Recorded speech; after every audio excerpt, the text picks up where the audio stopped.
Assalamualaikum warahmatullahi wabarakatuh. Perkenalkan, nama saya Wahyu Triningsih dari kelas KKS 2 dengan NIM 221105030060. Di sini saya akan menjelaskan tentang dua PPT. Yang pertama ada pengaruh pajak pada biaya produksi dan yang kedua adalah pengaruh zakat pada biaya produksi.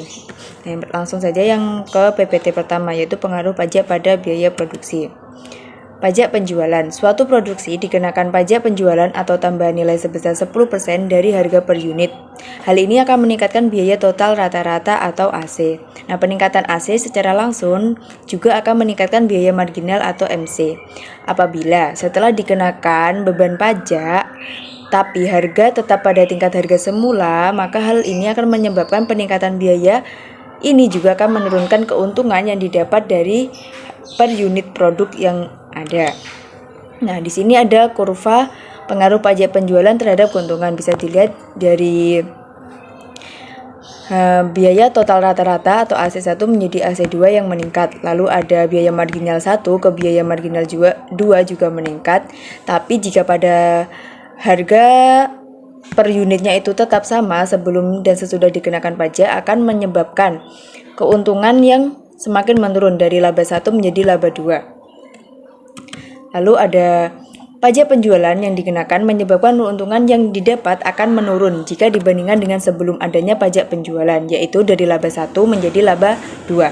Besaran penurunan keuntungan tergantung kepada besaran pajak penjualan yang dikenakan kepada perusahaan. Semakin besar pajak penjualan yang dikenakan, maka semakin besar pula penurunan keuntungan yang ada pada perusahaan atau produk tersebut. Lalu pengaruh pajak penjualan. Pengenaan pajak penjualan atau pajak pertambahan nilai akan meningkatkan biaya total rata-rata. Hal ini akan berdampak pada laba atau keuntungan. Dengan demikian, pengenaan pajak penjualan memberikan pengaruh terhadap poin 1 ada turunnya total keuntungan dari laba 1 menjadi laba 2. Sudah dijelaskan pada kurva yang sebelumnya juga. Lalu ada turunnya tingkat keuntungan maksimal, di mana jika kita sudah mendapatkan atau dikenakan dengan biaya pajak atau pajak pertambahan nilai, tapi kita tetap menjual dengan harga semula, maka kita tidak akan mendapatkan keuntungan yang maksimal. Malah bisa mendapatkan rugi jika kita terus melakukannya dengan terus-menerus tanpa ada perkembangan. Lalu ada mengecilnya rentang skala produksi. Nah, jika kita tetap menggunakan biayanya tetap pada sudah dikenakan biaya pajak, maka lama-kelamaan kan biaya kita juga semakin menumpuk, tapi kita tidak ada produksi karena kehabisan biaya.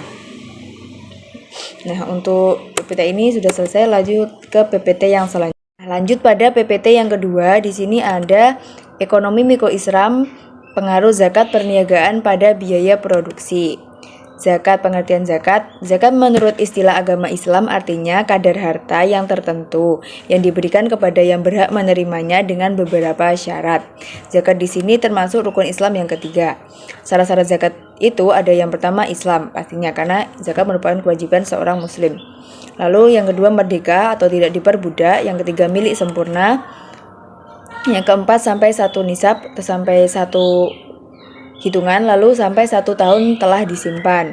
Nah, selanjutnya ada hadis Rasulullah tentang perniagaan. Pertama dari Samurah, Rasulullah SAW memerintahkan kepada kami agar kami mengeluarkan zakat barang yang disediakan untuk dijual. Riwayat Daruqutni dan Abu Dawud. Yang poin kedua ada kain-kain yang disediakan untuk dijual, wajib dikeluarkan zakatnya. Riwayat Hakim. Biaya produksi. Biaya produksi tidak berpengaruh biaya total atau TC atau tidak berpengaruh pada laba yang dihasilkan. Poin kedua, tidak memengaruhi biaya marginal sehingga tidak memengaruhi kurva penawaran. 3. Memaksimalkan laba berarti memaksimalkan surplus produsen dan sekaligus berarti memaksimalkan zakat. Pengaruh zakat tidak akan menaikkan biaya karena zakat dikenakan pada harta atau pendapatan neto dan tidak akan berpengaruh juga terhadap pengurangan keuntungan. Yang selanjutnya ada harta perniagaan dan perusahaan. Harta dari hasil perniagaan melalui perdagangan ataupun industri atau jasa dan sejenisnya bila telah mencapai pada nisab wajib pula dizakati. Nisab dari hasil perniagaan dihiaskan pada nisab emas yaitu 85 gram sebesar 2,5%. Sebuah perniagaan pada akhir tahun atau tutup buku telah memiliki harta kekayaan, modal dan keuntungan senilai 85 gram, maka perniagaan tersebut telah wajib mengeluarkan zakat sebesar 2,5% dari seluruh harta perniagaan yang dia punya. Sekian presentasi dari saya. Apabila ada kurang lebihnya, saya mohon maaf.